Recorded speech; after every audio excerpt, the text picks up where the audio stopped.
Muy buenos días a todos. Es un verdadero placer que estén aquí con nosotros hoy, compartiendo este espacio, pues que sí es muy importante para reflexionar sobre un tema que no solo es esencial para el desarrollo profesional, sino que también para que cada uno de nosotros pues vayamos cambiando las formas en cómo interactuamos con nuestros alumnos.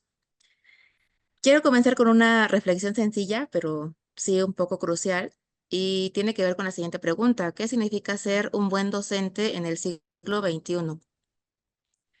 Pues si bien la pregunta o la respuesta a esta pregunta podría ser diversa, dependiendo de las perspectivas y los contextos, pues hay algo que no podemos pasar por alto, que es el conocimiento y las habilidades de un profesor que nunca deben dejar de evolucionar.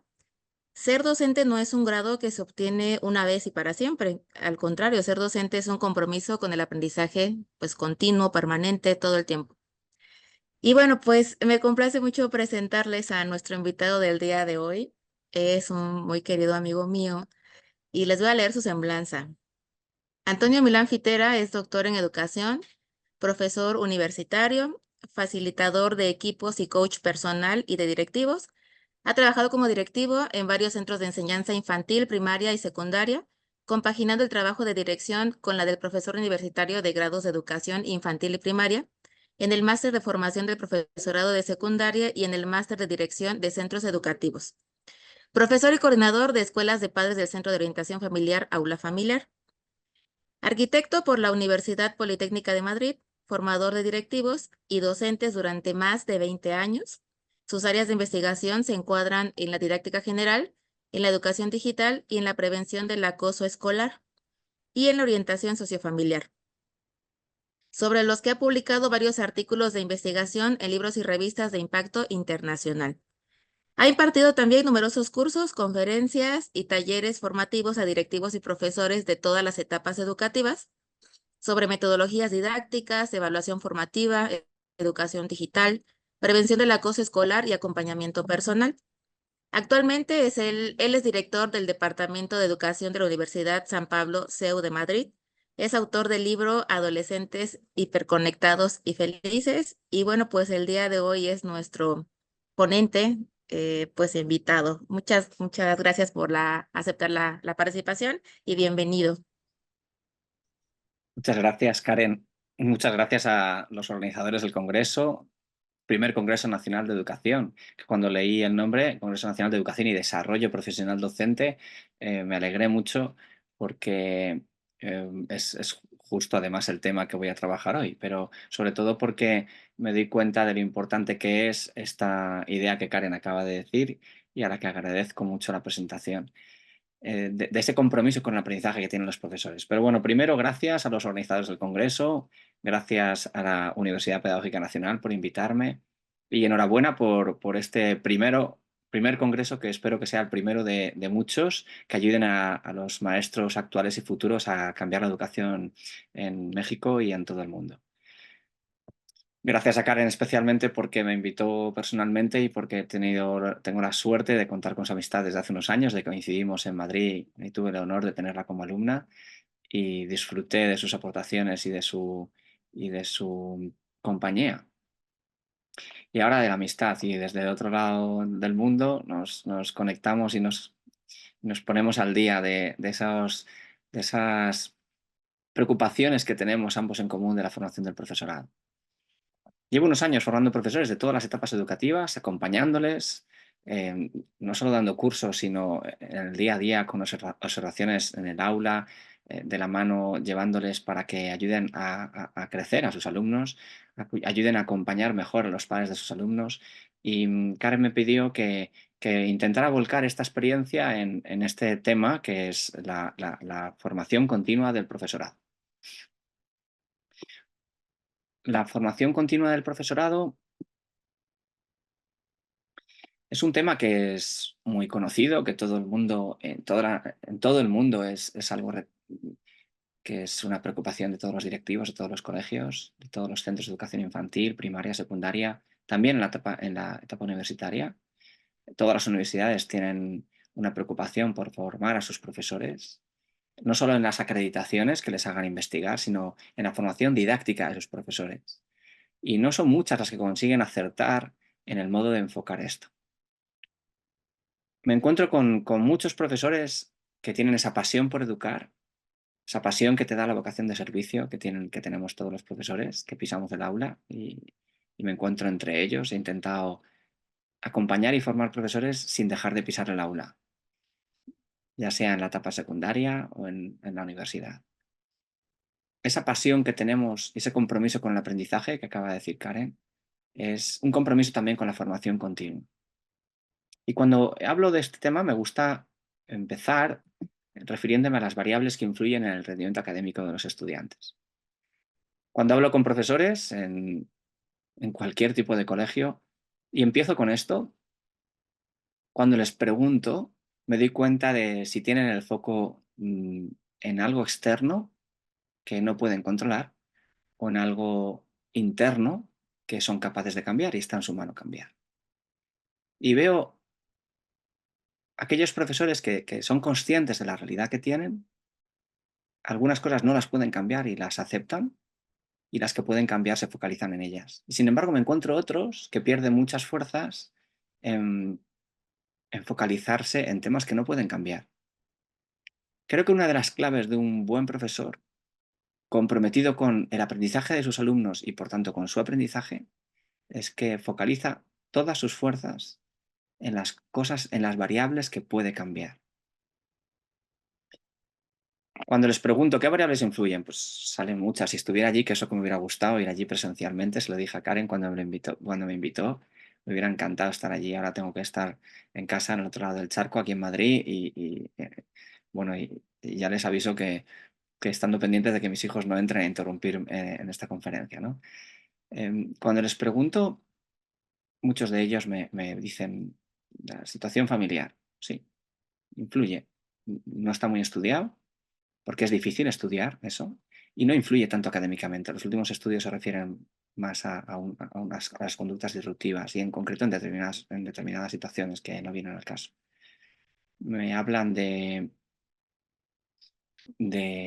la parte social, cómo el alumno, lo social, cómo interactúa en lo social y eso influye. Sí, influye, pero no está en lo más alto, ni muchísimo menos. Algunos de ellos me dicen la implicación de los padres, que es algo muy interesante, que trabajo con los profesores en el acompañamiento, y esto es algo que en todo el mundo sí que está estudiado, a través no solo de las pruebas PISA, que como saben, no solo presentan los cuestionarios de competencias, competenciales, sino que además alternan unos cuestionarios socioculturales que te permiten luego buscar correlaciones entre ello, ¿no? Y una de ellas, el director de PISA no hace más que decirlo, es si los padres no solo están implicados en la escuela, sino que se interesan y se implican con sus hijos y les preguntan al menos una vez, que es como lo miden ellos, por las cuestiones concretas del día a día de la escuela. Es una diferencia importante que en otros muchos países, en España también se ha hecho el estudio, al preguntar a los padres si preguntan a sus hijos al menos una vez y se pregunta a los alumnos si sus padres les preguntan al menos una vez por algo concreto, no es qué tal el colegio, qué tal la escuela, qué tal, no, qué tal este trabajo que hiciste ayer, qué tal esta prueba que te preparaste y que estuvimos juntos. Eh, los que reciben esa implicación de los padres con esa pregunta concreta diaria, hay una mejora considerable no solo en la parte académica, sino en la parte integral del desarrollo de la persona, ¿no? Ojo, es muy distinto el hacer los deberes con los hijos. Esto hay muchos padres, aquí en España nos ocurre que muchos padres hacen los deberes con sus hijos, les ayudan y en algunas ocasiones les hacen los deberes, y eso es contraproducente, como sabrán muchos maestros que me estarán escuchando, porque les quita autonomía y luego en las pruebas competenciales, pruebas de aprendizaje, pruebas de conocimiento salen penalizados, porque es lógico, ¿no? Pero esto es algo muy arraigado en España. Bueno, hay muchas variables que influyen. Me doy cuenta cuando hay profesores comprometidos con su formación cuando se fijan en variables que pueden manejar, porque la variable, por ejemplo, socioeconómica, que es la que más influye, todos sabemos que la variable socioeconómica es la que más influye. La variable sexo. Esto es algo que se dice poco, pero los chicos en todo el mundo van muy por detrás de las chicas en aprendizaje, en conocimientos, en nivel académico, rendimiento académico, ¿no? Estas variables no se pueden cambiar. Pero cuando te encuentras estudios de este tipo, por ejemplo, el que se hizo en Australia, año 2019, en el que estudió escuelas desfavorecidas que tuvieran un rendimiento por encima de la media. Y entonces se fueron los investigadores a esas 9 escuelas que seleccionaron, ya digo, entornos desfavorecidos, tenían el mismo presupuesto que el resto de escuelas, habían decidido participar, dieron su consentimiento, y a las 9 coincidía que estaban en el rango superior de resultados académicos de sus alumnos. Y encontraron 6 rasgos, 6 características que eran comunes a las 9 escuelas. Si se fijan los asistentes a esta conferencia, los 6 rasgos, las 6 características se pueden controlar desde el centro. No hay ninguna que no se pueda controlar. Habla de la disciplina escolar, instrucción directa y explícita.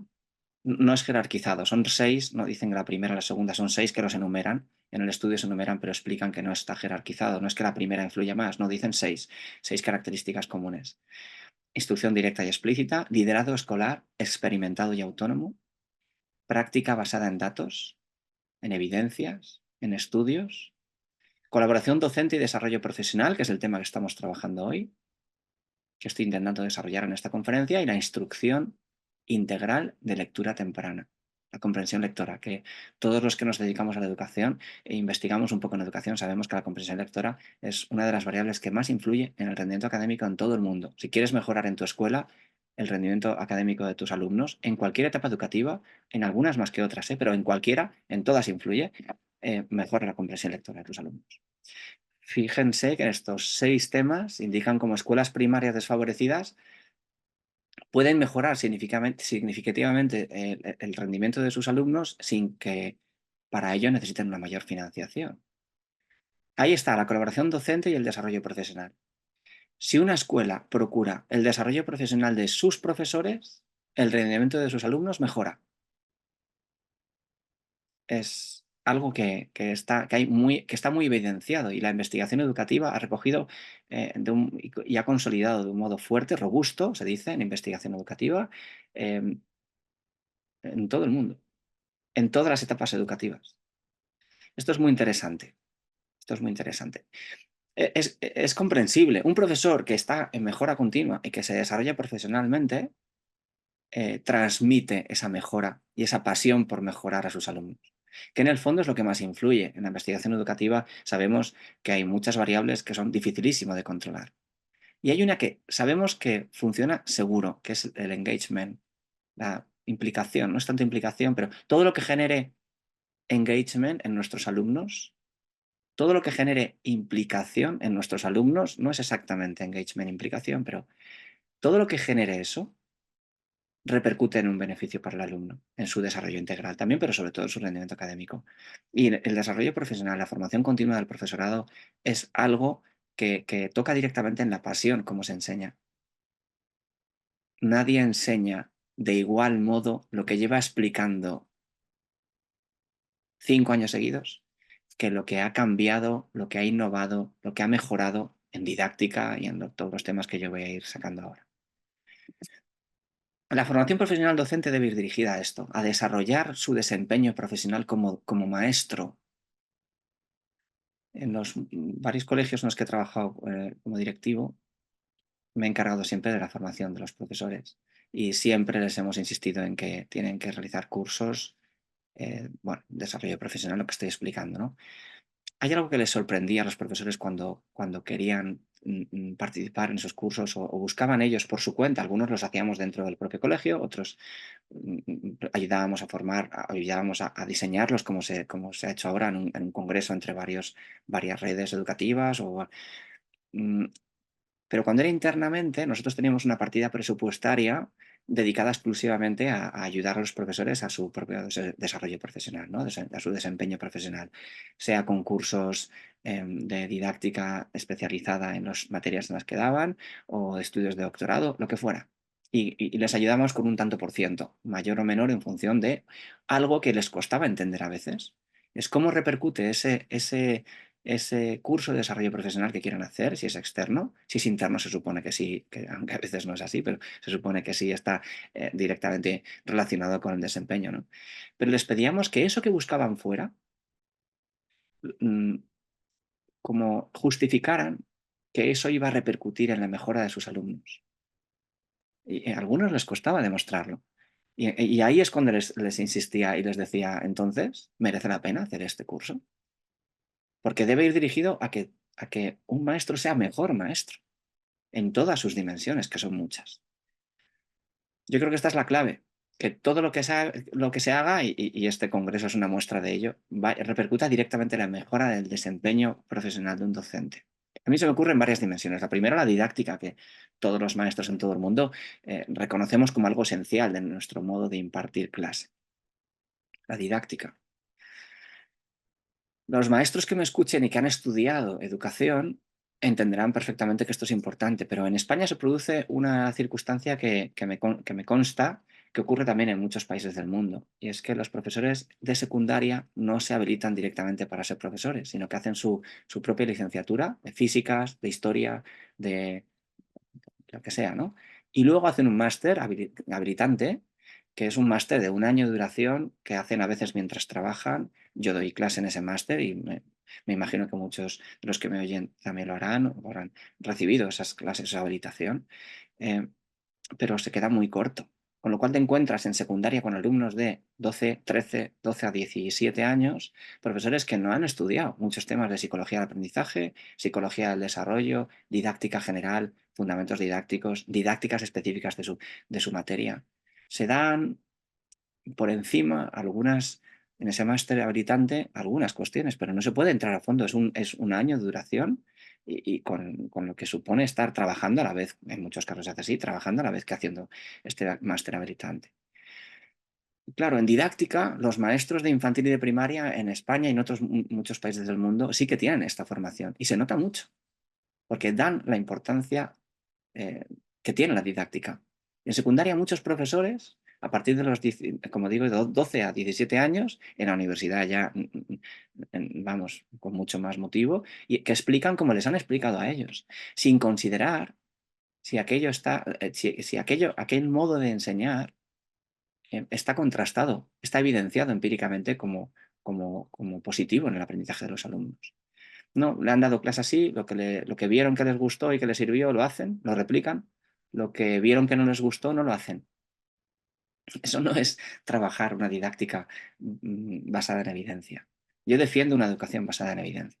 Se estudia, hay mucho estudiado, se revisa, se seleccionan los estudios que están metodológicamente mejor diseñados y se recoge la evidencia y luego se pone en práctica. Una de ellas es la metodologías activas. Una de esas metodologías que tiene una gran evidencia empírica en todo el mundo es el uso de metodologías activas.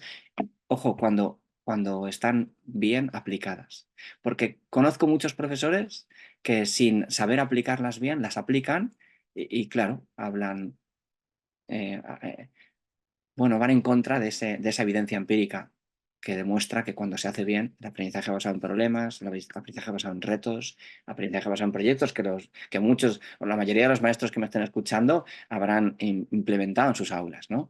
Como tantas otras hay, la participación, la metodología del debate, por ejemplo, para fomentar el pensamiento crítico y tantas otras metodologías activas. Bien implementadas, parece que conocer la evidencia que hay en esto, que es mucha, que hay, ya digo, en todas las ramas y en todas las etapas educativas, todas las ramas de conocimiento y en todas las etapas educativas, hay evidencia de cómo se hace, cómo puede ser mejor ese aprendizaje si se sigue una secuencia de aprendizaje, por ejemplo, concreta u otra, ¿no? ¿Por qué estas metodologías activas? Bueno, esto es algo sabido, que permiten desarrollar y evaluar competencias al mismo tiempo que trabajan contenidos. Contenidos memorísticos, porque muchos profesores que yo me encuentro que trabajan estas metodologías ponen el énfasis en que se desarrollan competencias, cuando lo que tienes que activar, además de esas competencias y paralelamente, son esos contenidos memorísticos. Flaco favor nos hacen a los investigadores en educación que defendemos las metodologías activas, también la instrucción directa, ahora hablaré de ella. Flaco favor nos hacen los que ponen el foco solo en las competencias y dicen que la memoria no es importante ahora, porque ChatGPT y el acceso a Internet hace que los datos los puedas consultar. No, no. Hace poco hablé con una profesora que estamos investigando en temas de aplicación de la inteligencia artificial en la educación, en la educación superior. Y una de las conclusiones a las que llegábamos, ya lo explicaba más directamente porque estaba liderando esos proyectos, una de las principales conclusiones es que el alumnado que mayor rendimiento saca la inteligencia artificial son aquellos que tienen una mayor comprensión lectora, claro, lógico. Lógico, solo poner los prompts en ChatGPT para que te diga qué quieres, tienes que tener un vocabulario rico y tienes que tener una serie de conocimientos. Claro que sí, nosotros en la universidad ya utilizamos estas herramientas, como harán muchos de los oyentes, los asistentes de este congreso, ya utilizamos la inteligencia artificial como como una herramienta más de nuestros trabajos.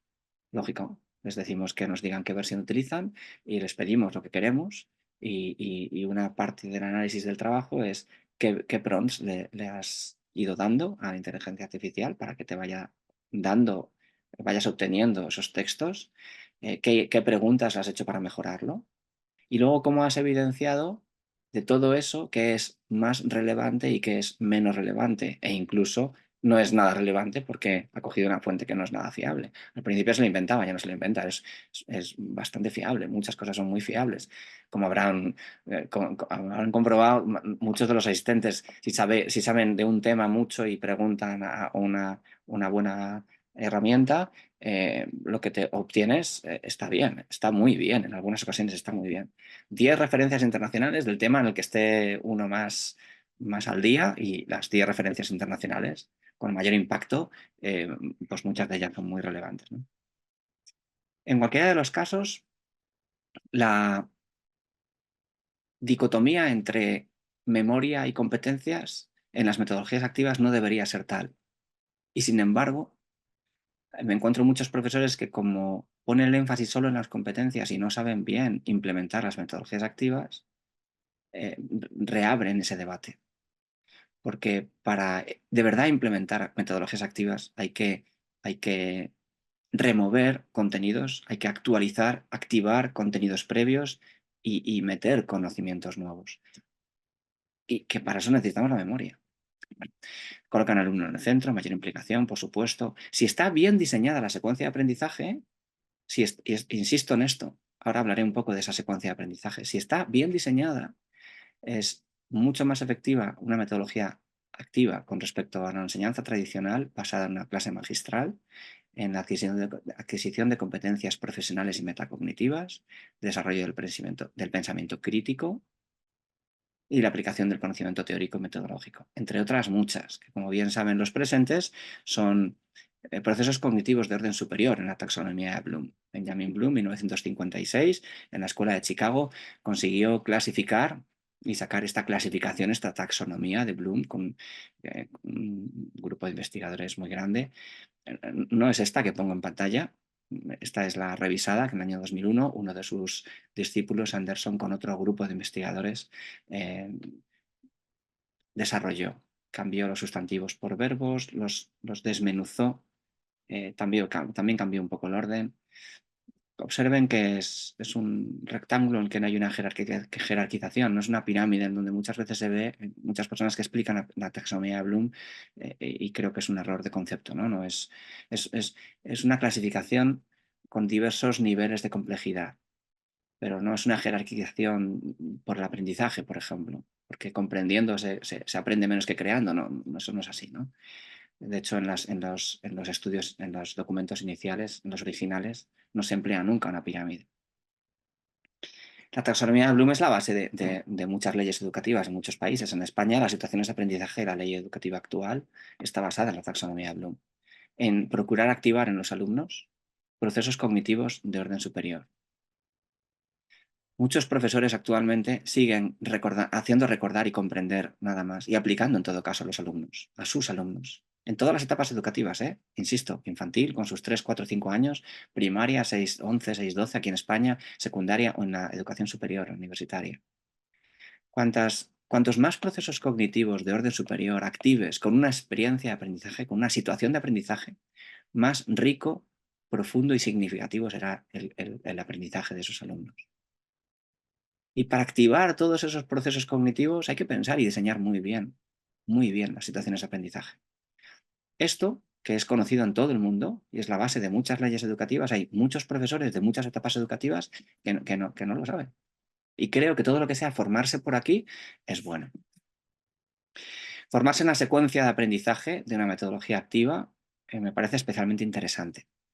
Algunos profesores que me dicen que pierden clase porque implementan metodologías activas, les explico que no tiene por qué, que toda esa parte teórica que quieren explicar tiene cabida en la conceptualización, en esa fase de conceptualiza, en aprende, me gusta más conceptualiza, pero bueno, podría ser aprende, y ahí es donde puedes meter toda esa carga que cuando tienes algo que tienes que aplicar porque te has planteado un reto, te has planteado un proyecto, te has planteado un problema, eso que escuchas que a lo mejor está exactamente igual explicado que si no hubieras implementado esa metodología activa, los alumnos lo reciben con un porqué, o mejor dicho, para un porqué, o para una finalidad, o para diseñar un producto, o para resolver un problema, sea en infantil, sea en primaria, tenga los años que tenga. Entonces se sabe y está evidenciado empíricamente que cuando se recibe unos conocimientos teóricos con un problema previo que hay que resolver, lo que se aprende mejor, de un modo más robusto, porque se puede aplicar a contextos diversos, entre otras cosas, al contexto que te están pidiendo ese mismo profesor, o alguien distinto que viene porque le has invitado, porque un padre de un alumno trabaja justo en un problema concreto de un tema de conocimiento del medio que has puesto y viene a explicar una cosa concreta. Los alumnos lo reciben de un modo distinto. Ya no solo porque es el padre de algún alumno, el padre de un colegio, si alguien externo al maestro, si lo hace bien en un momento concreto determinado, sino que lo hacen con un sentido, porque lo van a aplicar. O el tema de la rúbrica, muchos profesores cuando activan el proyecto, el reto, el problema, la metodología activa que sea, la rúbrica la ponen como punto de partida, pero no le dan la importancia que tiene. Una rúbrica bien explicada al inicio de cualquier situación de aprendizaje, una rúbrica bien explicada al inicio de cualquier reto, proyecto, problema que se quiera implementar, es especialmente importante para focalizar a los estudiantes en lo que se quiere aprender. Se explica bien la rúbrica, se lee despacio, se pregunta qué es lo que se quiere trabajar con esa rúbrica y al final se utiliza la rúbrica. Bien con una coevaluación y una autoevaluación, que es muy eficaz, que es otro tema en lo que hay un gran déficit de formación entre el profesorado que yo me encuentro en la evaluación, en cómo la evaluación es un proceso importantísimo para el aprendizaje y utilizar las diversas variedades de evaluación, ¿no? Hacer preguntas. Si consiguiéramos que todos los profesores nos formáramos mucho más en cómo hacer preguntas inspiradoras, preguntas potenciadoras del aprendizaje, sería muy interesante. ¿Cómo podemos ayudar a nuestros alumnos a formular hipótesis para solucionar problemas, por ejemplo? Esto es algo muy interesante y que se trabaja muy poco y en lo que creo que se puede también uno formar, focalizar esa formación continua del profesorado. El trabajo en equipo es más habitual. El trabajo cooperativo de los hermanos Johnson Johnson, el original, tiene algunas claves que no todos los profesores saben implementar. Se ve cuando hay un buen maestro, cuando esta base de toda formación didáctica está bien cogida y cuando se da la importancia a la interacción cara a cara, a la interdependencia positiva y a los resto de factores que no voy a extender porque los aquí presentes lo sabrán de sobra. Pero un trabajo en equipo es mucho más que dividir un trabajo en partes y cada uno hace una y luego lo junta. Eso no es trabajo en equipo. Y esto es otra línea de trabajo, otra línea de formación continua entre el profesorado, en mi opinión, en todo el mundo. Cuando es bueno aplicar una técnica 1-2-4 de aprendizaje cooperativo y cuándo es mejor utilizar una 4-2-1, porque depende para lo que queramos. Y hay muchos profesores que no saben distinguir una de otra. Si quieres fijar un procedimiento, haz una técnica 4-2-1. Veo la diferencia muy clara cuando explico matemáticas a alumnos pequeños, medianos y mayores, cuando empleo una técnica 1-2-4 y una 4-2-1. Si quiero fijar un concepto o desarrollar la creatividad, utilizo una técnica 1-2-4. Si quiero fijar un procedimiento, hago una técnica 4-2-1. Como tantas otras cosas que se pueden seguir aprendiendo de esto. Y la instrucción directa. Hemos hecho hace poco unos talleres para todos los profesores de la universidad en la que trabajo ahora mismo, de todas las ramas de conocimiento. Derecho, ciencias sociales, humanidades, medicina, el ámbito sanitario, ingenierías, arquitectura, todos. Y el taller, perdón, les explicábamos este título: herramientas didácticas para impartir una clase realmente magistral. Una clase realmente magistral, una clase magistral, para que sea realmente magistral, tiene que reunir una serie de características. Y si están implícitas en ese desarrollo de la lección magistral, entonces es una metodología activa muy potente. Muy potente. Una lección magistral puede ser una metodología activa tan buena si está bien implementada, o incluso no tan buena, sino para determinadas cuestiones mucho mejor que un aprendizaje basado en retos o en proyectos, aunque esté bien implementado, ¿eh? Eso por supuesto, y además hay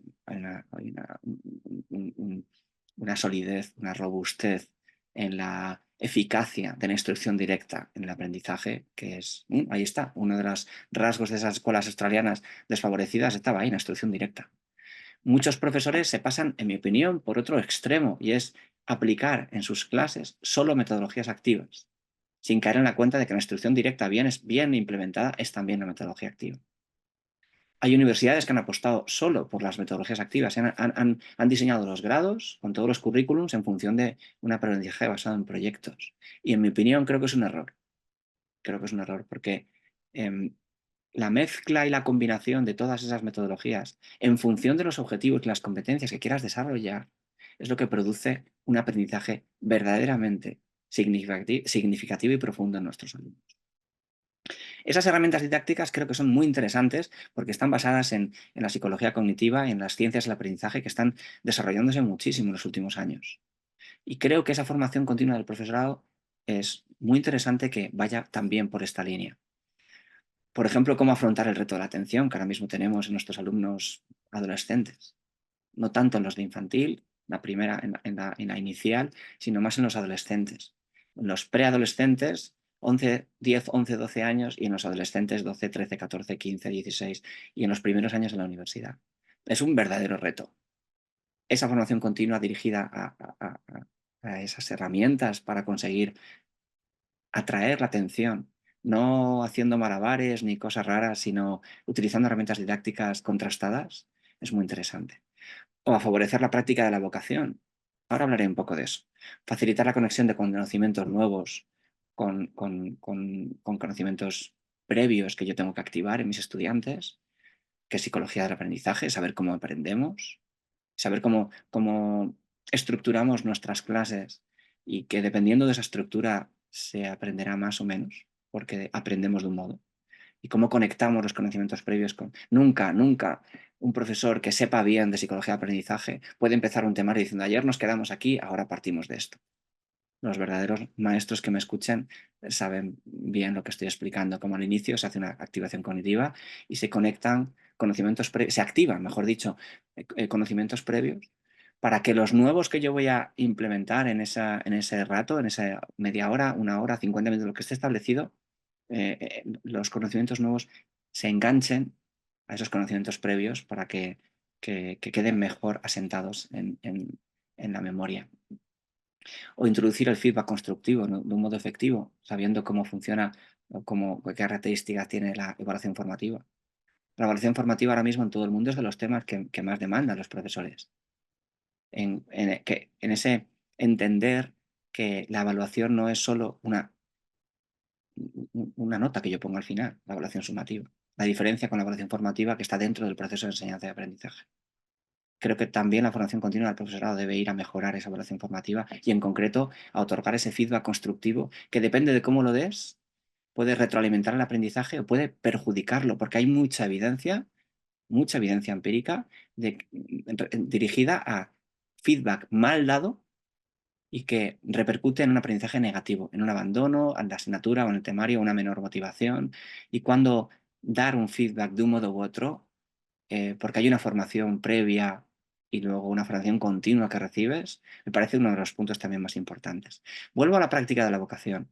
Me parece que en los últimos años las ciencias de aprendizaje han avanzado mucho en esto y han conseguido robustecer también algo una evidencia que los profesores nos tiene que hacer pensar, nos tiene que hacer no cambiar, pero sí ajustar todas nuestras situaciones de aprendizaje y todas nuestras clases a esto.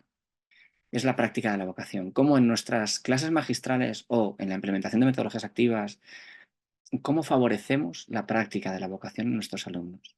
Porque está demostrado, fijaos, a partir de este estudio, que no es muy antiguo, año 2006, desde entonces, bueno, unos pocos años antes, pero este ha sido mucho más citado en el mundo de la educación. Pero en los últimos 20 años, estudios como este se han reproducido, se han replicado con unas variables y otras. Eh, Escuchaba a un experto en neurociencia, en psicología cognitiva más bien, hablar sobre este tema y hablaba de más de 1000 estudios en todo el mundo en los últimos 20 años que consolidan la práctica de la vocación como algo que consolida una retención a largo plazo y que está muy relacionada con el aprendizaje. Creo que no es ajustado hablar que la práctica de la vocación favorece totalmente el aprendizaje porque depende de qué hablemos, de qué queramos decir por aprendizaje, ¿no? Sí que directamente la correlación es muy positiva en favorecer la práctica de la vocación y la retención a medio o largo plazo. Este estudio que demuestra dos formas distintas de aprender con el mismo tiempo de dedicación, la manera de aprender uno en la de la izquierda, la manera de aprender dos, la de la derecha, cuando a los 5 minutos de la proporción de ideas recordadas les haces una prueba objetiva, em, puntúan casi igual, la diferencia no es significativa. Pero en cuanto pasan 2 días, la diferencia es muy significativa. Cuando pasa una semana es todavía más significativa. La manera de aprender uno fue leer y releer un texto, del que, como sabrán los que sepan de investigación educativa, todos los alumnos que participan en el control, en la investigación, no saben nada, ¿no?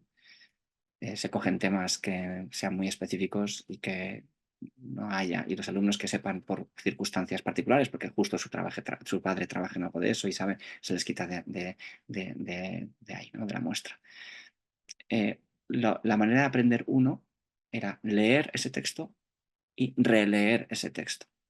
La manera de aprender dos fue leer un texto y a continuación, en vez de releer, lo que se les pedía era un test que les facilitaba la evocación de lo que habían leído, les preguntaba por preguntas sobre lo que se había leído.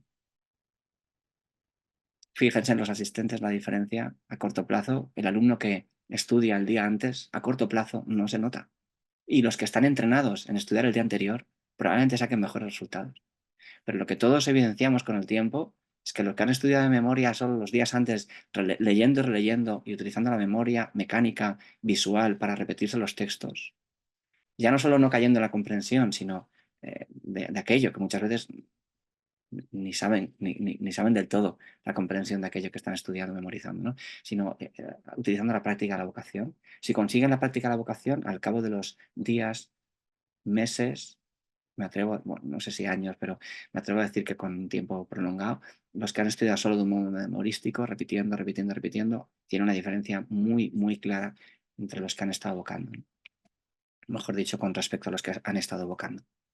La vocación. ¿Cómo favorecer la práctica de la vocación en nuestras clases magistrales? Me parece algo especialmente importante para continuar formándose como profesores, como maestros. Yo cuando hago una observación de aula y asisto a la clase magistral de un profesor, voy fijándome sobre todo en qué momentos ese profesor está facilitando la vocación de sus alumnos con preguntas generales o personales lanzadas a sus alumnos. Se ve muy claramente cuando alguien ha estado formado en esto y cuando no. La observación de aula, perdón. Es otro de los temas que muchos de los maestros que que me estén escuchando estarán formados, otros muchos quizá no, pero es algo que sabemos en la investigación educativa no solo que funciona, sino que em, no solo permite, no solo funciona para el desarrollo profesional, sino que mejora el aprendizaje de nuestros alumnos. Así es, hace poco, han sido septiembre de 2020, 4 años, poco más de 4 años, ha salido este estudio. Hay otros muchos, pero este es especialmente relevante porque la muestra era muy grande. Realizaron una práctica de observación entre compañeros, entre profesores, durante 2 cursos académicos en 82 institutos ingleses de similares características, entorno socioeconómico y con 2 asignaturas, lengua y matemáticas, y una muestra muy amplia, 1.300 profesores que daban clase a más de 28.000 alumnos de entre 15 y 16 años. Solo hicieron 2 o 3 observaciones de 20 minutos entre ellos y una conversación de feedback entre los 2 profesores por cada observación. Solo con eso se obtuvo un beneficio en el rendimiento de los estudiantes, de los docentes que fueron observados, en torno a lo que se aprende o lo que un alumno avanza en 2 meses. Es un término estadístico que pues, lo podéis consultar aquí, he puesto la referencia para el que quiera y sepa más de estadística, puede ver exactamente los datos.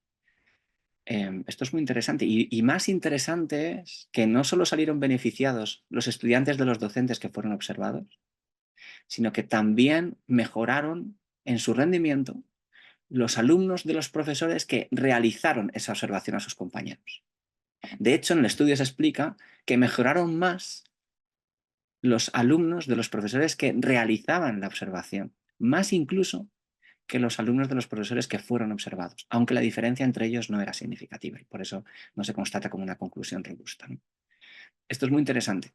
Yo me he encontrado después en muchos colegios, en los sitios donde he podido acompañar a profesores, en los sitios donde me piden que acompañe, que forme a sus profesores, me he encontrado muchos profesores que no han conseguido que entre, que no han permitido que nunca entre nadie a su aula. Cuando se rompe esa coraza, que es respetable, ¿eh? Yo lo entiendo. Puede verse como una fiscalización, como algo, pero si se ve como una herramienta de desarrollo profesional, mejoran sus alumnos. Porque el feedback que reciben de esas prácticas habituales del otro profesor le hacen mejorar. Y toda la formación que ha recibido el profesor que le observa, la implementa, la activa en el momento del feedback al profesor. Y además, el profesor que realiza la observación también sale ganando porque sus alumnos también mejoran. Es algo que creo que tenemos que meternos en la cabeza como maestros, que cuando nos dan feedback positivo para decirnos qué cosas parece que funcionan mejor y qué cosas pueden mejorar, podemos mejorar como maestros. Cuando nos dan ese feedback y lo intentamos poner en práctica, nuestros alumnos salen ganando. Creo que en esto también hay una clara línea de trabajo y de mejora continua del desarrollo docente del profesor. Otra línea de trabajo, otra línea de formación continua del profesorado me parece fundamental la atención a la diversidad. En todo el mundo está habiendo un crecimiento de alumnos con necesidades educativas especiales, llamamos aquí en España, en las etapas más iniciales. También en las universitarias, en la educación superior, cada vez más vienen alumnos con dificultades de aprendizaje, con necesidades educativas especiales, lo que sea, ¿no? Y en todo el mundo ya desde hace unos años se sabe, ¿no?, que si tienes un alumno con TDAH, con trastorno de déficit de atención, hiperactividad, o un alumno con una dislexia, pues ya está muy consolidado cómo se trabaja con ellos para favorecer su aprendizaje. Al menos es mi experiencia. Todos tienen muy claro este tipo de alumnado, ¿no? Cómo trabajar con ellos, cómo favorecer la evaluación, cómo... Ya, pero cuando te toca un alumno que tiene un TEA, o cuando te toca un alumno con un síndrome de Tourette, o cuando te toca un alumno con un retraso madurativo, un retraso, una dificultad en el aprendizaje, o del lenguaje, o del cálculo, ahí ya no se sabe tanto. Lógicamente tienes especialistas para ello, pero me parece que después somos los maestros que estamos en el aula, que los tenemos todo el día en el aula, los que tenemos que crecer en esa formación para atenderles como tenemos que atenderles. Si es algo que muchos profesores no saben. Me consta porque en muchos colegios hemos tenido que dar esa formación a medida que subían alumnos con necesidades educativas concretas. Me decían, no sé trabajar con esto, pero les explicaba yo, si has estado en una facultad de educación, y digo, ya, pero no se desarrollaba tanto como se debería desarrollar. Y ya digo, ahora como hay una incidencia mucho mayor, me consta que en todo el mundo, por los programas internacionales que tengo la oportunidad de participar como docente, me consta que en todo el mundo hay una creciente preocupación por atender esta diversidad, ¿no? No me quiero entretener por aquí porque es un campo muy grande, pero sí animo a que una gran parte de la mejora continua, de la formación continua del profesorado, esté dirigida a la atención a la diversidad. Y luego un tema que me apasiona y en el que he estado tantos años, Karen también me ha escuchado, sobre la acción tutorial, ¿no? En cómo implicar a los padres en esas habilidades sociales y pedagógicas para implicar a los padres en la educación de los hijos. A mí me parece que esta es una de las principales claves de la educación y creo que es uno de los retos más importantes que tenemos en todo el mundo, en la educación de todo el mundo. En conseguir implicar a los padres incluso en los entornos más adversos, que muchas veces coinciden en los que son los entornos más desfavorecidos socioeconómicamente. Porque muchas veces las familias no quieren ir al colegio porque la distancia que ven entre el maestro y ellos mismos, la distancia cultural, social, es tan grande que les da vergüenza ir.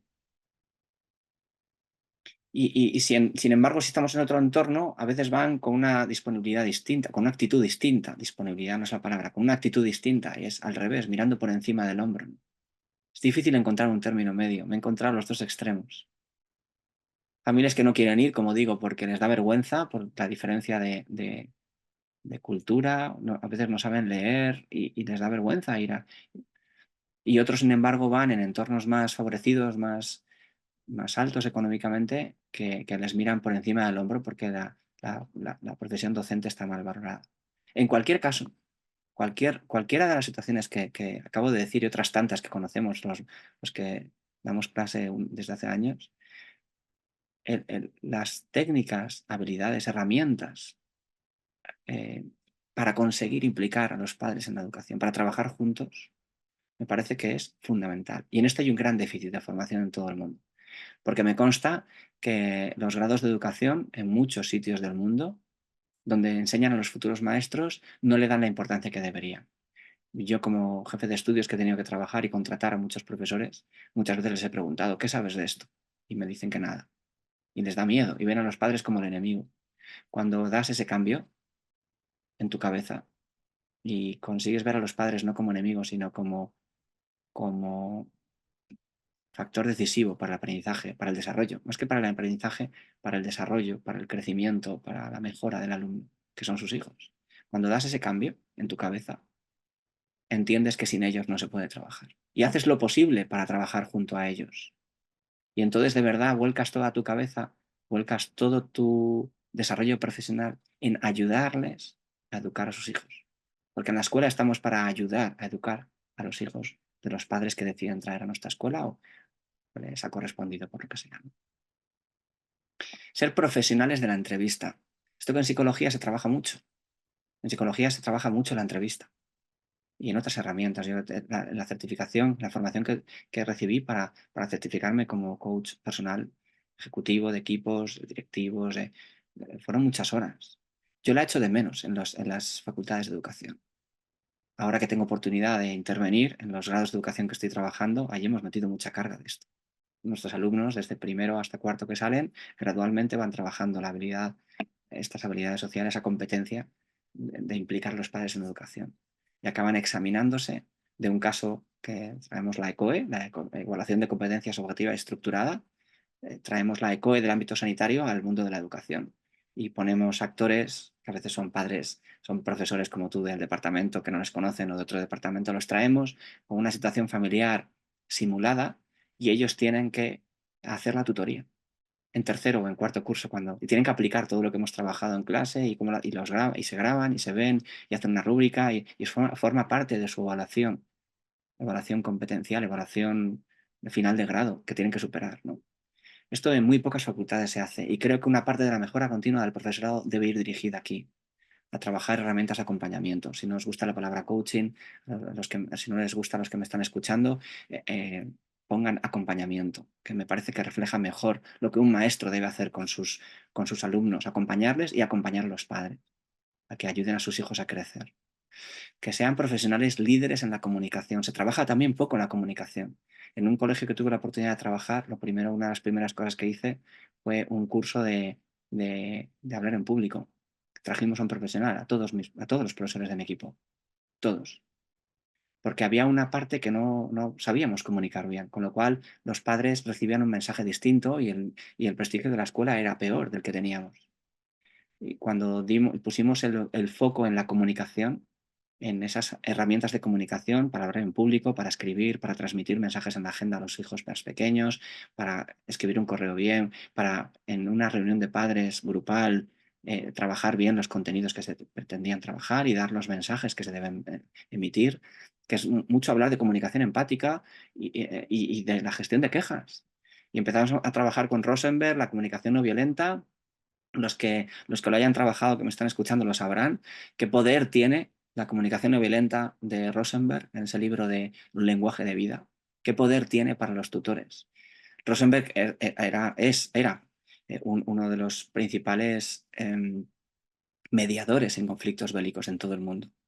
Y él empezó siendo, lo explica en su libro, siendo un profesor de primaria y trabajando la normativa de convivencia de cualquier colegio con sus alumnos y con los padres de sus alumnos.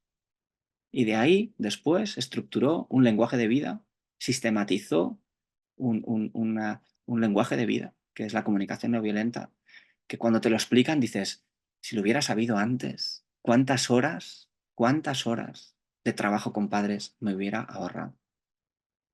Bueno, yo animo también a trabajar en esta línea de la acción tutorial, la comunicación, la entrevista, bueno, todo lo que vaya en la mejora del desarrollo personal también me parece interesante en la educación emocional, porque los maestros somos actores, somos actores.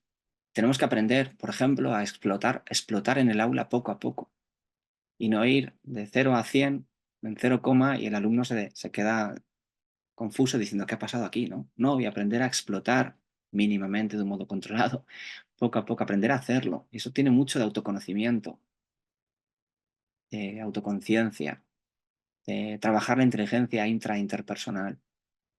Bueno, también me parece muy interesante, igual que aprender a dar respuesta a los retos actuales de las propias vivencias personales. Que en el fondo es dar razón de lo que se vive, porque queramos o no, un maestro es modelo de sus alumnos. Y por mucho que sepamos de didáctica, por mucho que sepamos de metodologías activas, de instrucción directa, de evaluación formativa, de acción tutorial, si no somos conscientes de esta realidad, poco haremos en nuestras escuelas. Nos convertimos, queramos o no, en modelos para nuestros alumnos. Modelos de vida. Y saber dar razón de lo que se vive mediante un lenguaje vivo, atractivo y actual. Un maestro tiene que ser un contador de historias, tiene que saber contar historias. Y además tiene que saber o tiene que ser consciente de que su mirada es mucho más potente en el desarrollo de los alumnos, mucho más potente que cualquiera de todas estas cosas que he hablado.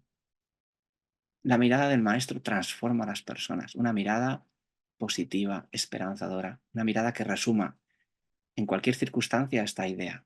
Creo en ti y confío en que con tu esfuerzo y con tu trabajo lo acabarás consiguiendo. Creo que si un maestro atiende en su formación continua a todas estas dimensiones que he intentado desarrollar en esta conferencia, pero no es consciente de esta realidad, a la larga no conseguirá ese desarrollo integral en sus alumnos. Y de un modo positivo, si es consciente de que esto es la parte fundamental y primera, y sobre esto hay que edificar todas esas otras dimensiones, didáctica, acción tutorial, todas, entonces será muchísimo más eficaz, porque algo que todos sabemos y todos nos acordamos con nuestra experiencia, si de algo nos acordamos es de aquellos maestros que nos miraron con esperanza, sea en un momento difícil o menos difícil. Los guardamos en nuestra cabeza y para nosotros siempre han sido fuente de inspiración.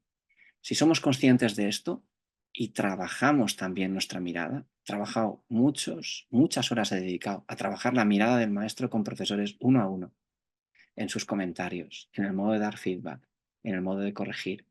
Corregir porque se corrige en el aula o corregir cuando se corrige una prueba escrita, una prueba oral, en el modo de mirarle y de decirle algo que queremos que haga, en el modo de pedirle, implicarle en un proceso de aprendizaje, en el modo de hablar con los padres. Los alumnos se dan cuenta cuando tú has hablado con sus padres si tú confías en ellos o no confías en ellos por lo que luego le dicen los padres a él. Esto me parece lo fundamental y sobre lo que hay que construir el resto de dimensiones. Y hasta aquí, muchas gracias por la atención. Espero haberles aportado algo y hacerles pensar en esta maravillosa tarea de la formación continua del profesorado. Muchas gracias.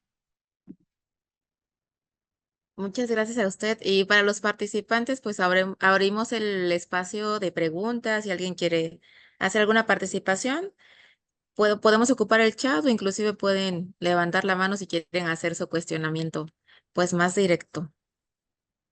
Y bueno, maestro Milán, pues siempre atendiendo a lo que comenta. Bueno, ya está aquí Robert Ruiz. Adelante, puedes hacer tu pregunta.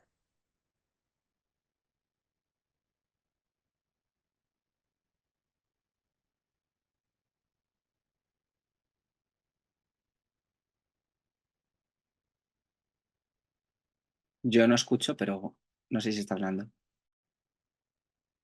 No, estamos esperando que haga su pregunta porque levantó la mano. Robert, adelante.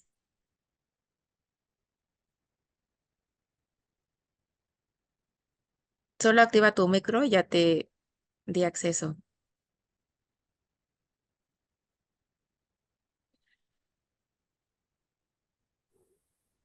Hola, buenos días. Una disculpa, es que no me apareció el micrófono, se me había perdido. Bueno, No te preocupes. más que nada, más que nada a mí me llamó la atención lo que estaba diciendo, maestro, en la parte de la acción de este tutorial, en el sentido de que, bueno, le comento, aquí en México, la acción tutorial, bueno, el maestro lo ven como niñero y también como el malo de la historia, que si pasó X, Y cosa, luego se va contra el maestro.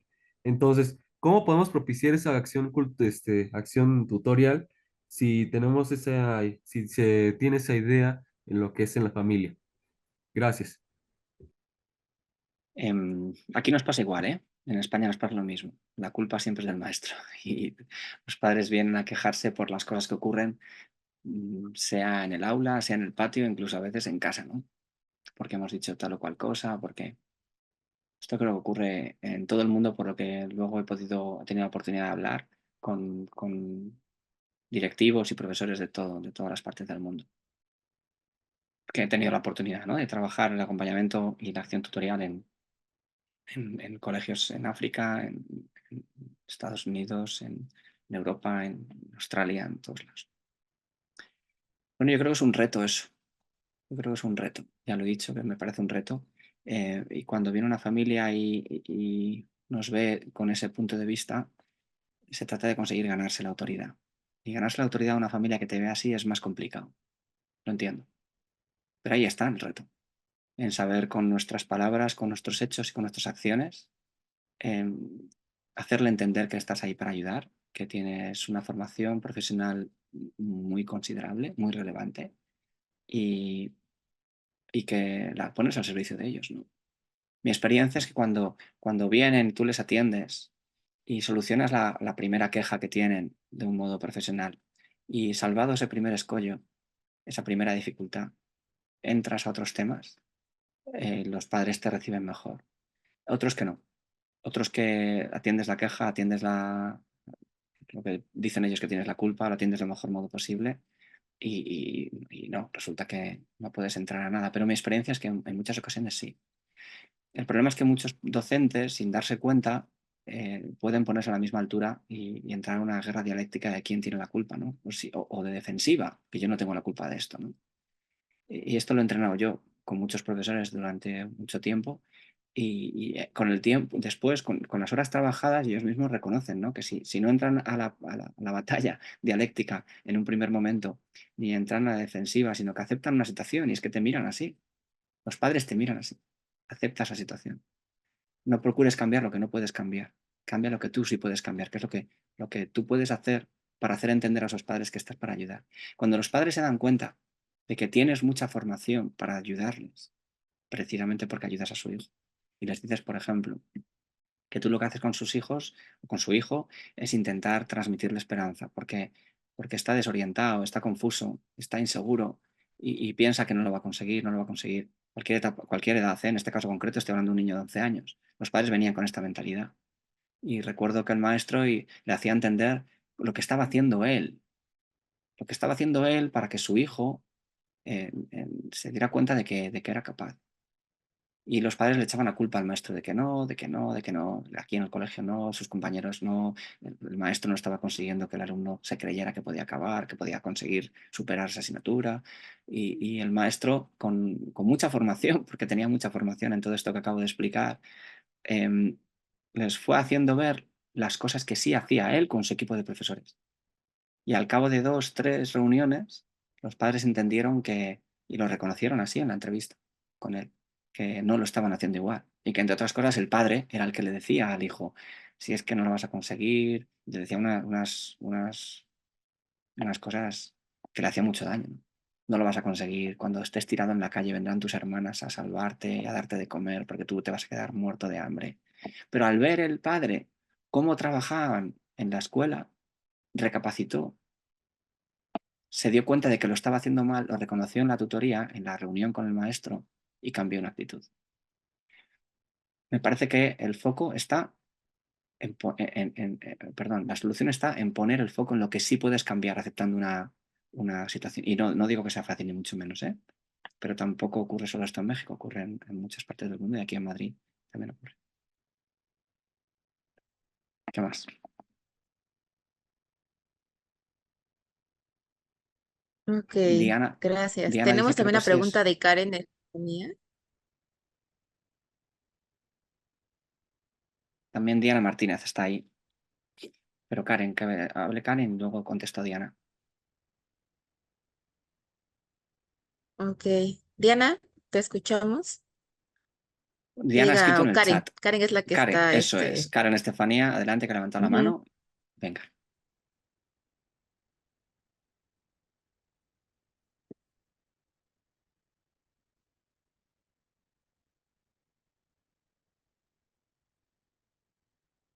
Karen, no te escuchamos. No sé si es porque no tienes el vídeo, perdón, el audio conectado. ¿Por qué?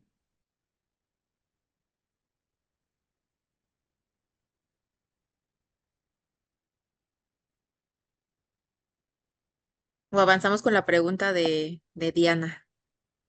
Muy bien, la leo. Diana nos dice, creo que sí es parte muy importante partir del autoconcepto y la autoconciencia, pero ¿cómo se puede trabajar el autoconcepto con los alumnos? Haciéndoles en entrevistas personales, eso por supuesto, una parte importante. También en ejercicios grupales, diciéndoles, por ejemplo, qué cosas le definen, qué dimensiones o qué aspectos o qué puntos fuertes le definen como alumno, ¿no? A ver qué hablan de sí mismo, qué puntos fuertes y qué áreas de mejora. Y con eso, al recoger, por ejemplo, esos papeles después de escribir los alumnos y después trabajarlos nosotros, podemos ver lo que nos han escrito y luego identificarlo con acciones concretas suyas. Cuando hacen algo referido a ese punto fuerte que han hablado, mostrárselo de modo concreto. En las entrevistas personales es mucho más fácil. Le preguntas, ¿cuáles son tus puntos fuertes? Con 5 años también lo he hecho, ¿eh? ¿Cuáles son las cosas buenas? Muchos no se atreven, tienen un lenguaje verbal muy, muy pobre, ¿no? Un vocabulario muy pobre, pero bueno, también me ha resultado. Pero sobre todo con un poquito más mayores. ¿Qué puntos fuertes tienes? ¿Qué cosas te dan bien? A veces te dicen cosas más del hacer o el tener a veces. Y yo creo que lo importante es afianzar el ser. Ser, hacer, tener. Está aquí sí que hay una pirámide, ¿no? El ser, hacer y tener. Lo importante es que sean cosas del ser. ¿Cómo eres? ¿Qué te define como persona en el ser y qué cosas buenas tienes? Entonces te empiezan a decir, hacerles conscientes de sus cosas buenas es especialmente importante. Y me parece un déficit ahora mismo en la educación. Pocos maestros saben hacer esto que me pregunta Diana, ¿no? Y me parece que un modo fácil es preguntarles por sus puntos fuertes, descubrirlos en el ser, en lo que hace. Por ejemplo, si son trabajadores, si se definen como trabajadores, el ponerle algún ejemplo es que el año pasado me costó determinada asignatura, pero la saqué con constancia y esfuerzo. Muy bien, soy trabajador. El año pasado trabajé con constancia y esfuerzo, algo que me suponía un agobio y no conseguía, o pensaba que no iba a conseguirlo y lo he conseguido. O soy trabajador y los logros que he conseguido están enganchados a eso, ¿no? Ese autoconcepto va mejorando en la medida en que mi maestro sabe ver en mí esas cosas que yo sé que me definen y me las desmenuza o las concreta en cosas del día a día que él ve y que me dice, ¿ves cómo eres muy trabajador por esto en concreto? O ves que eres muy generoso por esto en concreto. Y luego las áreas de mejora, pero especialmente con estos puntos fuertes. Espero haberte contestado o haberte ayudado algo, Diana. ¿Sigo, Karen? Que tengo aquí María Guadalupe Román Dávila Sí, también. María Guadalupe, que dice, ¿cómo se puede mejorar la didáctica en alumnos de primer año de primaria si estás en una etapa de adaptación y no se logra un contenido memorístico? Bueno, lograr un contenido memorístico, aunque tengan 6 años, primer año de primaria entiendo que son 6 años, ¿verdad? Como aquí en España. Karen, ¿sí? Ya Sí, hay algo, eso es. Lo que no hay es procesamiento abstracto, que podríamos decir, ¿no? Todavía no ha llegado los 7, 8 años, que es cuando contenido memorístico algo habrá. Pero, ¿cómo se puede trabajar la didáctica? Bueno, yo creo que también hacerles trabajar las distintas competencias que están en el currículum de las asignaturas que se trabajen. Me parece que también transmitiendo y trabajando mm, problemas de la vida diaria adaptados a los 6 años, que tengan que manejar competencias y contenidos de currículum. Me parece que es importante, especialmente importante. Y saber meter los contenidos memorísticos, que tendrán mucho menos de contenido memorístico, pero tendrán algo, en el momento en el que hemos planteado ese problema o esa dificultad. Por ejemplo, en primero de primaria se puede explicar muy bien la seriación, ¿no? Con patrones en matemáticas, haciendo juegos de patrones, que les encanta, con 6 años. Descubrir el patrón de una seriación y estás metiendo un concepto que en el fondo es importantísimo para las matemáticas, luego para todo lo que viene después, ¿no? Sí. Los juegos de patrones que hacen ellos, los juegos, los imágenes de patrones que tienen que descubrir los patrones de las series, les ayuda mucho. Si haces una secuencia didáctica que que esté bien estudiada, en la que esos patrones están metidos en algún momento, primero lo has activado bien, explicas qué vas a trabajar, el por qué lo vas a trabajar, explicas algunos contenidos memorísticos de la seriación, luego pones esos patrones y luego haces una pequeña rúbrica, una metacognición con ellos en primero de primaria, sea la seriación o sea cualquier concepto, con esta secuencia se trabaja bien. ok. La siguiente pregunta de Ami Belén dice, ¿qué herramientas utilizar e implementar para una clase magistral? La primera de ellas es la activación cognitiva al empezar la clase. Explicado, ¿no? Que no puedes empezar diciendo, bueno, pero no se podría, no es bueno empezarlo desde el punto de vista de las ciencias del aprendizaje, explicar nos quedamos aquí y continuamos allá. Nos quedamos en este punto y continuamos. No. Nos quedamos aquí, ¿qué vimos en la clase anterior? ¿O qué hemos visto en las últimas clases? Repasamos 5 minutos. Y repasamos no significa que yo repase como maestro. No, significa que con la ayuda de los alumnos repasamos los contenidos esenciales de las clases anteriores, sobre todo aquellos que tienen referencia con lo que voy a trabajar en la clase actual. Entonces, hago un repaso que tengo que haber preparado. Cuando se coge mucha experiencia ya no hace falta prepararlos, pero al principio hay que prepararlos. Y hago 5 minutos una activación cognitiva. Hay gente que hace activación cognitiva y repaso de conocimientos previos. Cuando se tiene tiempo suficiente para desarrollar el currículum, se puede separar. Pero la experiencia que yo tengo es que siempre vamos muy justos de tiempo para desarrollar el currículum de la asignatura y entonces yo intento activar cognitivamente a los alumnos mientras hago la activación de conocimientos previos. ¿De acuerdo?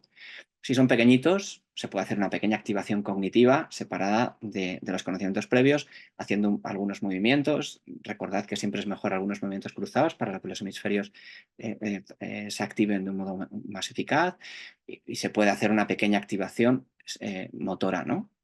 Cruzando algún movimiento que cruce los brazos o las piernas. Si vemos que la clase está muy alterada y no va a suponer una alteración mayor, que algunos profesores no controlan el aula como para hacer esto, en ese sentido es mejor no hacerlo, pero si se puede, se hace una pequeña activación. Si no, yo la mayoría de las veces empiezo con la activación cognitiva a la vez que el repaso de conocimientos previos. Temas esenciales que tienen que ver. Toda clase magistral debe tener esta activación cognitiva con repaso de conocimientos previos. Luego debe tener un ticket de salida.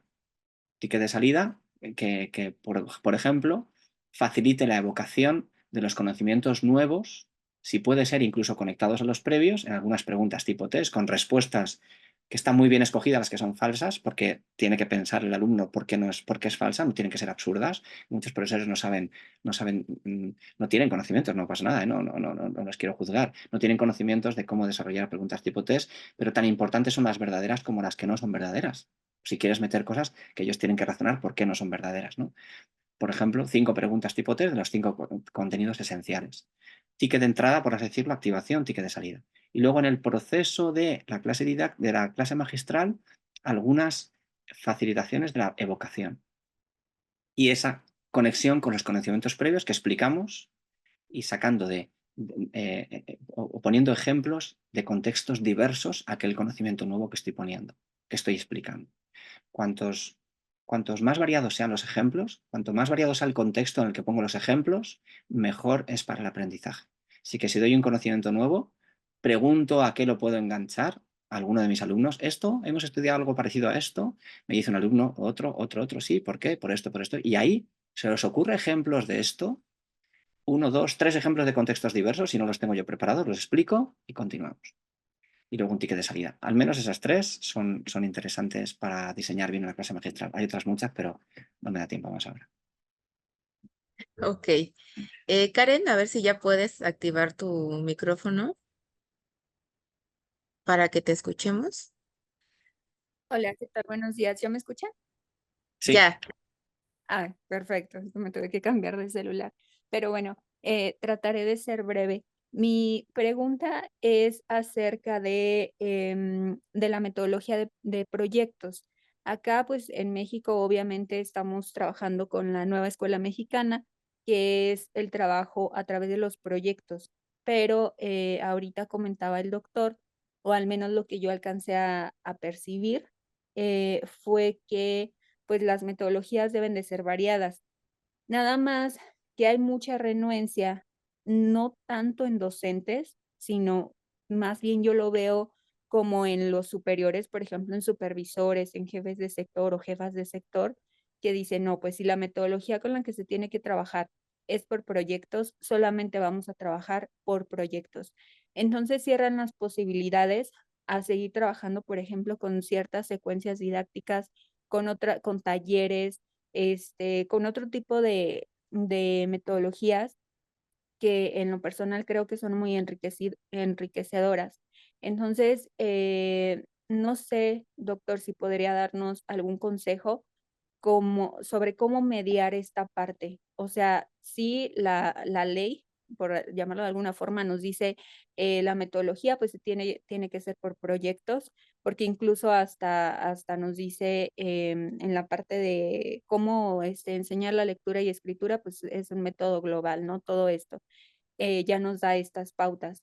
Pero la verdad es que las y los maestros, cuando estamos dentro del aula, pues somos quienes conocemos a nuestro grupo, a nuestros alumnos, al contexto. Entonces, ¿cómo podemos hacer una mediación de eso, de lo que tenemos que trabajar, pero también de tomar otras bases para poder trabajar con los alumnos? sí, mi experiencia es que, gracias Karen, mi experiencia es que Gracias. el aprendizaje basado en proyectos es suficientemente rico como para introducir dentro de la metodología otras metodologías. Por ejemplo, la metodología basada en proyectos, el aprendizaje basado en proyectos, hay una parte, como he explicado en la secuencia de aprendizaje, que es la parte de aprende, conceptualiza. Y ahí es muy fácil meter una clase magistral. Y no estás yendo en contra de la metodología del aprendizaje basado en proyectos. De hecho, muchos docentes me dicen, pero es que no puedo dar clases si aplico solo proyectos. ¿Cómo que no? Y entonces, ¿de dónde sacan los conocimientos los alumnos para diseñar un proyecto que tú quieres, que active además competencias y objetivos propios del currículum de la asignatura? Necesitan esas clases magistrales, lo único que están en el momento adecuado, que es después de activar el proyecto, hay un momento en el que tienen que trabajar cooperativamente, pero antes de eso o durante puedes ir metiendo y deberías ir metiendo clases magistrales que expliquen contenidos que necesitan para el desarrollo de su proyecto. Y tantas otras cosas que se pueden meter. Por ejemplo, se podría meter dentro de un debate, dentro de un aprendizaje basado en proyectos. Porque, por ejemplo, podrían en un momento determinado, yo lo he hecho, cada uno defender una idea del proyecto, o sea, cada uno analizar las bondades, las ventajas y desventajas de su proyecto en función de lo que se quiere trabajar. Y entonces se hace un debate con la metodología del debate. Y en un momento determinado, dentro del proyecto, se hace un día una clase para el debate. Y tantas otras, ¿no? Creo que tiene una riqueza tal que creo que permite hacerlo. Y estoy con esa idea de que no solo valen proyectos, pero ya que eso no lo puedo cambiar, animo a los maestros a focalizarse en lo que sí pueden cambiar. En España nos pasa algo parecido porque hay colegios que, como he explicado, solo hacen proyectos. Bien, metamos esa riqueza de las metodologías didácticas dentro del aprendizaje basado en proyectos, que tiene tal flexibilidad, en mi opinión y por mi experiencia, que lo permite. Esa es mi respuesta, por si ayuda. Muchas gracias, doctor. Gracias, Karen. Tenemos otra pregunta en la transmisión de Facebook de Carmen Rivera, no sé si la recuerda, maestro, que fuimos Mm, compañeras en el DICE. ahí va, está ahí. Sí, ¿Qué ella tal? pregunta, ¿qué estrategias aparte del acompañamiento de tutoría se podrán implementar para identificar las necesidades individuales de los estudiantes y fomentar su motivación con el objetivo de mejorar su desempeño académico? ¿Qué otras estrategias individuales dice? ¿Qué estrategias, aparte del acompañamiento de tutoría, se podrían implementar para identificar las necesidades individuales de los estudiantes y fomentar su motivación? Sí. Hombre, para mí la esencial es la tutoría, claro, pero fuera de esa y además de esa, el trabajo que hay en clase, que un maestro tiene en clase es fundamental para esa identificación de necesidades, ¿no? Lo que ocurre es que necesitamos luego un tiempo para procesar o para pensar en equipo junto a los otros maestros del claustro en esas necesidades de alumnos en particular. Y por eso creo que es necesario un tiempo de reflexión conjunta de los maestros. Hay un momento en el que nos tenemos que sentar todos los maestros que entramos en el aula de no sé qué curso, como alumnos de no sé qué edad, y tenemos que hablar entre nosotros. ¿Qué pasa conmigo en lengua? ¿Qué pasa conmigo en matemáticas? ¿Qué pasa conmigo? Y este alumno quizás por esto, quizás por esto otro, pasa esto. Y ahí, ese momento de reflexión es fundamental. Creo que ese trabajo en equipo es otra herramienta necesaria para descubrir e implementar, descubrir necesidades individuales e implementar programas de atención individual. Ok, gracias. Pues volvemos con las preguntas al chat de Antonieta Silva.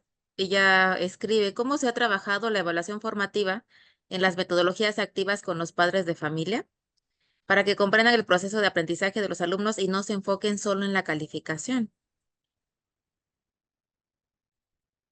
Es muy complicado porque los maestros nos hemos convertido, sin darnos cuenta, en parte de este problema. Los padres quieren resultados y los profesores les damos resultados.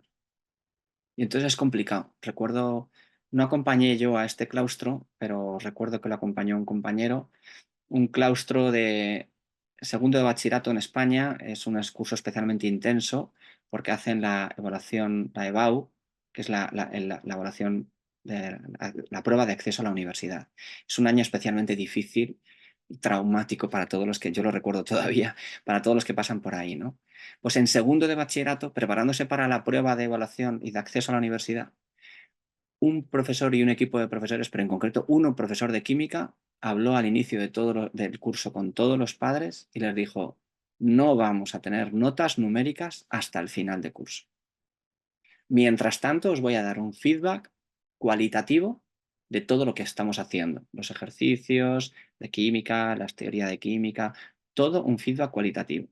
Claro, hubo un pacto entre los padres y el profesor. Tenía un prestigio grande. Les dijo que esto funcionaba porque sabemos que funciona. El feedback cualitativo, si quitamos las notas, es mucho más favorecedor del aprendizaje que la nota numérica. De hecho, si ponemos nota numérica y feedback cualitativo al lado, nos podemos ahorrar del tiempo del feedback cualitativo. Está demostrado que los alumnos, en su mayoría, estamos hablando de términos estadísticos, obvian el mensaje cualitativo, el feedback cualitativo, porque se quedan solo con la nota numérica. En esos grupos de control que se hacen, ¿no? Se van aplicando evaluación formativa de distintos modos, y el que sale de verdad beneficiado y quiere seguir aprendiendo es el que recibe una un feedback solo cualitativo, sin que haya nota numérica. Pues este profesor de química en segundo de bachillerato en España hace muy poquito hizo esto y los resultados fueron significativamente mejores que los de promociones anteriores.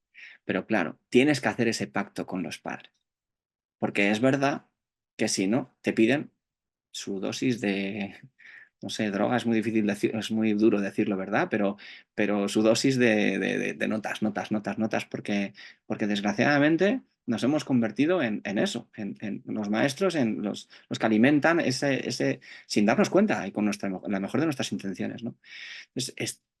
Yo creo que es necesario un pacto dentro de una escuela para decir, vamos a por la evaluación formativa. ¿Damos un trimestre unas notas numéricas? Venga, vamos a por un trimestre. Pero dentro de ese trimestre vamos a intentar dar una evaluación formativa. Y ahí se puede hacer un pacto, me parece mucho más normal que el que hicieron en este colegio en segundo de bachillerato, en primaria o en infantil. Es un pacto muy fácil hacerlo con los padres, de no hay notas numéricas hasta el trimestre. Y dentro de ese trimestre hay una evaluación formativa. Entonces damos feedback cualitativo. Creo que en infantil y en primaria no debería haber notas numéricas, salvo al final, porque tiene que haber una evaluación sumativa y tienen que saber si promocionan o no promocionan, como esté la ley en concreto, ¿no?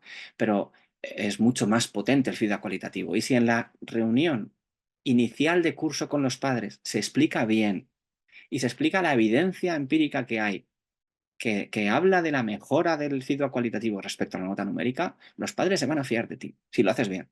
Y si las notas numéricas te van a acompañar, que si lo haces bien te acompañarán. Y ya vas viendo que el que no va bien, puedes ir avisando también con una entrevista cualitativa con el padre en el que estás preocupado porque no va bien, se ve. No es fácil hacer esto, ¿eh? Y esta pregunta es muy relevante y muy pertinente en este momento porque en todo el mundo tenemos este problema. En todo el mundo hay una competitividad de notas entre alumnos y entre escuelas, entre países, y PISA te pone en un sitio, el ranking, y no sé qué. Y creo que los maestros tenemos que sacar la bandera de la evaluación formativa y dar un feedback cualitativo por encima de las notas. Para eso creo que la clave está en que los padres se fíen de la autoridad del maestro que explica esto. Y si es así, te aceptan que durante un trimestre al menos, que es lo que yo abogo, lo que defiendo ahora, que al menos en un trimestre des tu evaluación cualitativa, tu feedback cualitativo por encima de las notas. Ok, gracias, maestro. La siguiente pregunta de Sandra Jocelyn. ¿Cuál es la finalidad o el objetivo de llevar a cabo la formación continua? Tu mejora profesional, tu desarrollo profesional. El objetivo final del desarrollo de la formación continua es que tú mejores como maestro y, por tanto, tus alumnos mejoren como alumnos, en cualquiera de sus dimensiones. Para mí, el objetivo último de la evaluación continua es ese. Si tus alumnos, perdón, la evaluación continua no, de la formación continua, si tus alumnos no mejoran con tu formación, algo estás haciendo mal. Porque el objetivo último es que mejoren, ya digo, en cualquier dimensión, porque no es solo la académica o la memorística la que tienen que mejorar. Desarrollo integral en todas sus dimensiones, ¿no? La social, la afectiva, la emocional. Si mejoran, es difícil algunos indicadores, tener indicadores para todas estas dimensiones. Pero bueno, creo que no perder el foco de esto me parece lo más interesante para acertar en la formación continua. Repito, el objetivo es que tus alumnos mejoren en cualquiera de sus dimensiones. Ok, pues terminamos ya las preguntas, maestro. Y pues a nombre de la Universidad Pedagógica Nacional, Unidad 213, le agradecemos muchísimo su colaboración para participar en nuestro primer Congreso Nacional de Educación.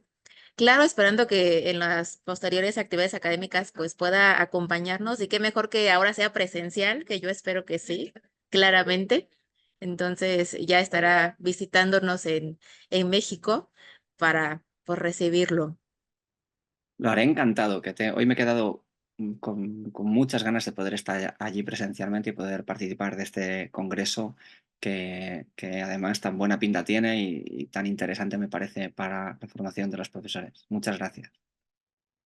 Pues gracias a usted, mucho gusto verlo a la distancia de nuevo y a los participantes pues a que se unan a la siguiente actividad, ya estamos en los tiempos y pues mucho éxito para todos. Gracias maestro y gracias a los participantes. Gracias, Karen. Gracias a todos. Me dijeron que iba a ser el chofer designado.